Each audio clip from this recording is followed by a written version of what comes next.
There comes a point where you have to ask yourself whether or not you trust God. And if you don't, you need to go to God and tell him that you don't trust him straight up. Sometimes you just need to ask yourself, yo, where is my faith? Because if God has called you to do something, if God has put something on your heart, if God has pushed something on your spirit, what can contend with that? If God has called you to a specific thing, if God has made a promise over your life, why do you keep doubting it? What can contend with the Lord of hosts? Who can contend with the power of God? Is he not the same God of Jacob? Is he not the same God of Isaac? Is he not the same God of Abraham? Is he not the same God of Moses? Like, is he not the same God that rose from the grave? There are too many of us walking around thinking in the flesh, thinking in the natural, thinking, oh, I can't do this because of this bill. I can't do this because of my health. I can't do this. How dare you tell God what you can and can't do when the Lord of hosts is telling you to do something? God will never give you a plan. God will never tell you to do something if he didn't intend for him to be side by side with you while you're doing it.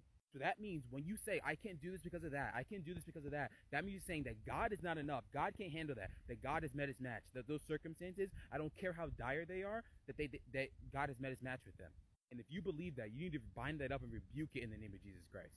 Because if you wholeheartedly believe that nothing's too hard for the Lord, if you wholeheartedly believe that God can do anything, then why do you think that he stops at your life? Why do you think that once God has made you, that he's met his match?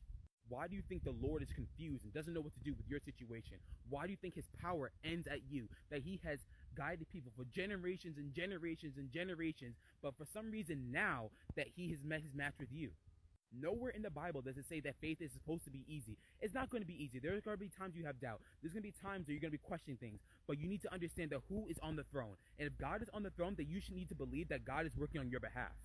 I'm not saying this out of condemnation or just to judge you. I'm saying this to convict you back into the hands of God, back into the trusting, firm hands of the Lord.